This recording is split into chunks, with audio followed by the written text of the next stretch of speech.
कुरुक्षेत्र में थानेसर से कांग्रेस विधायक और पूर्व मंत्री अशोक अरोड़ा ने आज एक प्रेस वार्ता में विधानसभा सत्र के दौरान उठाए गए मुद्दों की जानकारी साझा की। विधायक अशोक अरोड़ा ने बताया कि उन्होंने थानेसर विधानसभा क्षेत्र के कई अहम मुद्दों को सदन में उठाया, जिनमें से कुछ पर सरकार ने सहमति जताई है और जल्द इसका समाधान करने का आश्वासन भी दिया है। उन्होंने कहा कि कांग्रेस की पूरी टीम ने हरियाणा से जुड़े कई जनहित के मुद्दों को मजबूती से विधानसभा में रखा, ताकि सरकार का ध्यान उन समस्याओं की ओर खींचा जा सके।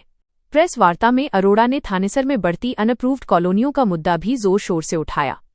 उन्होंने आरोप लगाया कि अवैध कॉलोनियां काटकर लोगों को ठगा जा रहा है। उन्होंने सरकार और प्रशासन से मांग की कि जो भी व्यक्ति अनधिकृत कॉलोनी विकसित करता है उसके खिलाफ सख्त कार्रवाई होनी चाहिए और एफआईआर दर्ज की जानी चाहिए। इसके अलावा उन्होंने देश में गैस सिलेंडर की कथित कमी का मुद्दा उठाते हुए केंद्र सरकार से इस ओर ध्यान देने की अपील की। साथ ही उन्होंने जनता से कहा कि किसी भी तरह की घबराहट की जरूरत नहीं है और अगर कोई संकट आता है तो सभी को मिलकर उसका सामना करना चाहिए।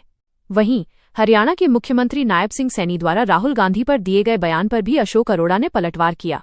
उन्होंने कहा कि मुख्यमंत्री को अपनी पार्टी पर ध्यान देना चाहिए और मर्यादा में रहकर बयान देना चाहिए। अरोड़ा ने ये भी कहा कि मुख्यमंत्री को शायद गलत जानकारी दी गई है, क्योंकि राहुल गांधी कुरुक्षेत्र में आयोजित प्रशिक्षण शिविर में केवल 1 घंटे नहीं बल्कि पूरे 7 घंटे तक मौजूद रहे और जिला अध्यक्षों को प्रशिक्षण देकर गए। विधानसभा सत्र के दौरान हरियाणा प्रदेश से जुड़े हर इशू को हमने विधानसभा में उठाया और जो ड्यूटी थ्रेसर की हल्के की जनता ने मुझे सौंपी थी, हमने विधानसभा में कई इशू पे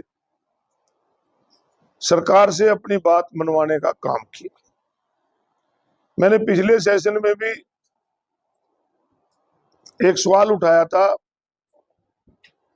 कि कुरुक्षेत्र से कैथल वाया डांड बहुत रश रहता है, उसे 4 लेनिंग बनाया जाए। मेरा प्रश्न भी लगा था और इस बार भी हमने वहां पर उठाया और मुझे खुशी है कि सरकार ने उस बात को मानते हुए कुरुक्षेत्र वाया डांड कैथल होते हुए ये 4 लेनिंग मंजूर कर दी।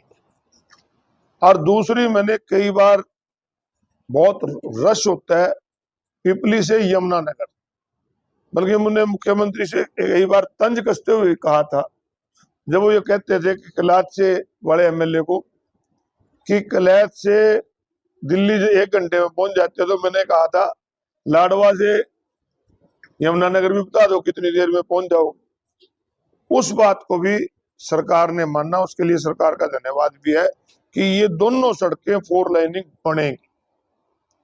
इसके साथ साथ जो कुरुक्षेत्र का मेन समस्या होती थी कुरुक्षेत्र बाईपास, जिसके लिए बहुत बार प्रयास किए गए। हर बार जब भी यहाँ के उसमें के एमएलए ने क्वेश्चन लगाया विधानसभा में, जो मंत्री होते थे पीडब्ल्यूडी, उनका उत्तर हमेशा यही आता था, नो सर, कोई योजना नहीं है। परंतु उस बाईपास को भी सरकार ने इस बार ये कहा है कि उस बाईपास को भी विधानसभा में फ्लोर ऑफ द हाउस मुख्यमंत्री ने कहा है कि 2 चरणों में बनाएंगे। एक चरण जो आपके पेवा रोड से होता हुआ बीड़ सोनटी तक जाएगा और दूसरे चरण में वहां से हम यमुनानगर तक लेके जाएंगे। ये भी हमारे, क्योंकि हमारे शहर में बहुत बड़ी ट्रैफिक समस्या होती थी। कई बार जो कोई आयोजन के बगैर भी जाम लग जाता था और जब गीता जयंती या और किसी मेले का आयोजन होता था तो अक्सर जाम रहता था। उसको भी हमने ये सिरे चढ़वाने का वहां पे काम किया। इसके साथ साथ हमने जहां पूरे प्रदेश से किसानों से जुड़ा एक बहुत बड़ा इशू धान का, धान घोटाला का मैंने पिछली बार भी जिक्र किया था कि धान जो है काला दाना गिल्ला दाना बताकर किसान को 500-600 रुपए क्विंटल के हिसाब से लूटा गया। बहुत बड़ा धान घोटाला है, उस पे चर्चा हो। तो इस बार मैंने ध्यानाकर्षण प्रस्ताव लगाकर उस पे भी चर्चा की, जहां हमने धान घोटाले में किसान के नुकसान की जो भरपाई है वो करने की बात कही।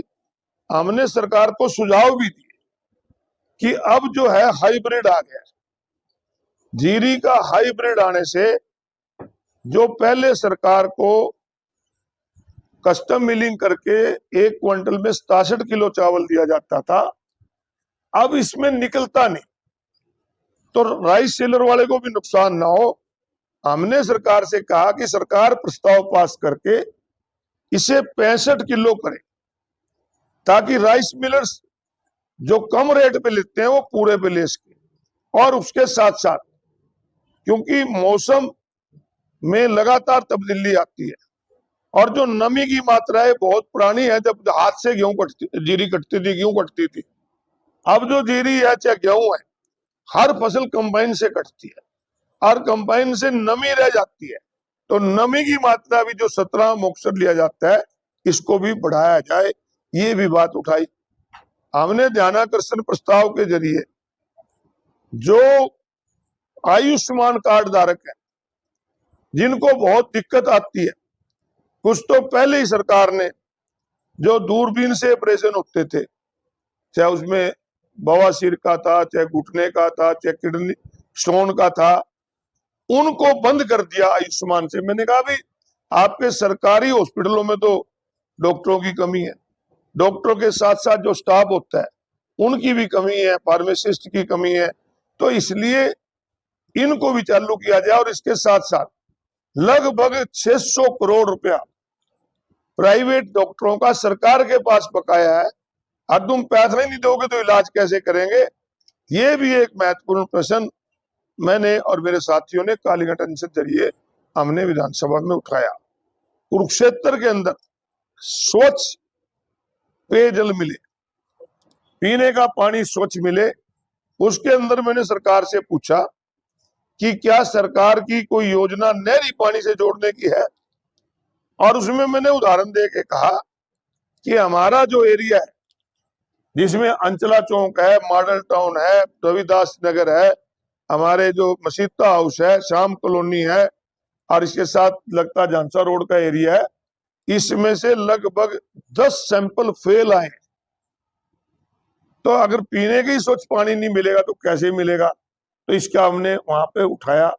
अमीन रोड को चौड़ा करने, खेड़ी रामनगर का बाईपास निकले, ताकि क्योंकि आयुष्मान यूनिवर्सिटी वहां पे जा रही है, नर्सिंग कॉलेज पहले वहां पे है, तो वहां हमेशा रश रहता है। शहर अपने गांव के बीच में सड़क जा रही है, उसके बाईपास का भी इशू हमने प्रश्न लगाया।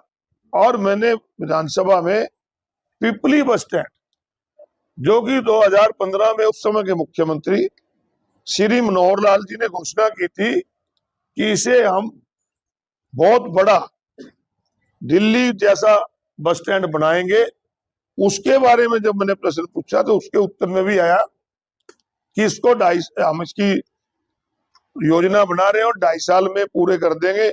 मैंने कहा 11 साल तो पहले हो गए, 2.5 साल और लगाओगे? पिपली में बस स्टैंड ना होने की वजह से आज चाहे वो अंबाला की तरफ जाने वाली बसें चौक पे रुकती हैं, चाहे वो मथाना की तरफ जाने वाली, चाहे करनाल की तरफ जाने वाली, तो वहां जाम रहता है।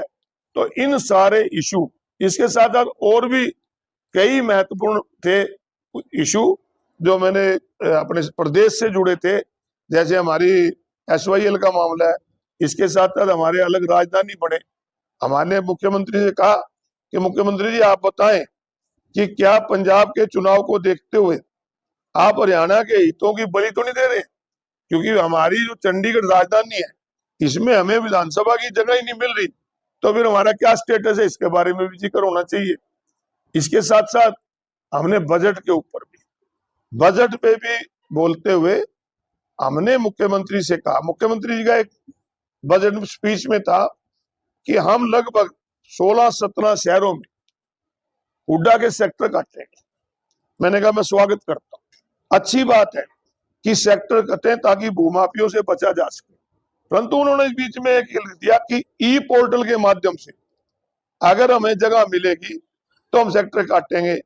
तो मैंने जब सप्लीमेंट्री एस्टीमेट पे बोलते हुए मैंने मुख्यमंत्री जी से कहा, मुख्यमंत्री जी मैंने आपने जब स्पीच करी जब भी स्वागत किया, मैं अब भी स्वागत करता हूं कि आप हुड्डा के सेक्टर कटें, परंतु आप ई पोर्टल की बात करते हो, ई पोर्टल में आज कोई जगह नहीं देगा, क्योंकि शहरों में प्रॉपर्टी के रेट बढ़े।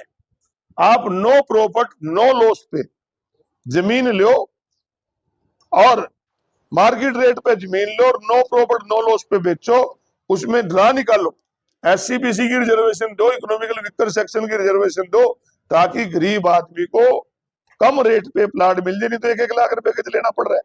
तो इस इशू को भी हमने उठाया। युवाओं के लिए रोजगार की, मैंने कहा युवाओं को रोजगार नहीं मिल रहा है, जिसकी वजह से हमारे बच्चे नशे में जा रहे हैं, जिसकी वजह से अब हमारे डोंकी में बच्चे विदेश जा रहे हैं, वहां से हथकड़ियां लगा के पैरों में बेड़ियां डाल के भेज रहे हैं। मैंने चिंता जाहिर करते हुए कहा कि 2014 में जहां हमारे बजट का सैलरी में 32% से ऊपर खर्च होता था, आज आपके बजट में मात्र 23% रह गया, तो कहां से रोजगार मिलेगा।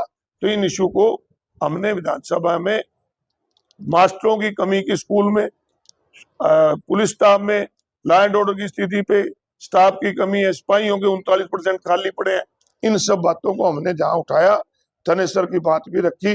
ये तो था विधानसभा का सत्र की बात। परंतु मैंने अब यहाँ कुरुक्षेत्र में जो मैं देख रहा हूं कि आज किस प्रकार से अनऑथराइज कॉलोनियां सरेआम कट रही, रोजाना अखबार में भी पढ़ते हैं कि DTP का बयान आता है कि आज दरा कला में, आज दरा कुर्द में, आज रतन डेरे में, आज मिर्जापुर में कॉलोनी गए और काटा है, ढाए जाते हैं, वहां थोड़ा बहुत JCB चलाते हैं और छोड़ के आ जाते हैं। तो मेरा तो ये कहना है कि सरकार को, मैं DC साहब से भी मिलूंगा, इसके बारे में ज्ञापन भी देंगे हम सब, कि सरकार इस पे सख्ती से रोक लगाए। इसमें गरीब आदमी, आम आदमी फंस जाता है और उसके बाद उसकी रजिस्ट्री नहीं होती, NOC लेने जाए, NOC नहीं उसे मिलती। तो इस पे तुरंत रोक लगाए, और ये जो थोड़ा खोद के आगे, इससे नहीं, जो अनऑथराइज कॉलोनियां काट रहे हैं उनके खिलाफ FIR भी होनी चाहिए, ताकि इस पे रोक लगाए। इससे डबल नुकसान है, जहां उपभोक्ता को नुकसान है, इसके साथ साथ सरकार को भी बहुत बड़ा नुकसान है। सरकार अगर लाइसेंस लेंगे, सरकार को लाइसेंस फीस आएगी, तो नगर परिषद में नक्शे के पैसे जमा कराएंगे, नक्शे पास होंगे, तो ये सरकार को भी चूना लगा रहे हैं, लोगों को भी चूना लगा रहे हैं। कुछ लोगों के फायदा के लिए इस प्रकार के हो रहे हैं, इन पे भी रोक लगनी चाहिए। और हमारे यहाँ तो अब 2041 का मास्टर प्लान भी पिछले दिनों कुरुक्षेत्र की जो हमारी डिस्ट्रिक्ट प्लानिंग कमेटी की मीटिंग में पास हुआ था, उसमें सारी, अगर 41 का मास्टर प्लान लेके चल रहे हैं तो उसमें फिर अनऑथराइज की कोई जगह नहीं होनी चाहिए। और 2041 का मास्टर प्लान भी कुछ ऑब्जेक्शन लग के वो भी उन्होंने डेफर कर दिया कि इसको और बेहतर बना के लाओ। परंतु मुझे हैरानी है कि अभी हमारा मास्टर प्लान तो पास भी नहीं होया, जो चीज उसमें R जोन में थी उसके लाइसेंस भी अप्लाई नहीं हुए, परंतु कुछ लोग वहां भी कॉलोनियां काट रहे हैं। ये हालात आज कुरुक्षेत्र के हो रहे हैं। तो मेरा तो इसमें यही है कि आप लोग भी कुरुक्षेत्र के जागरूक पत्रकार हो, आप भी इसको उठाओ, और हम सब मिलके एक सुंदर हमारा शहर बने, प्लान से हमारा शहर बने, उसके लिए हम काम करें। आप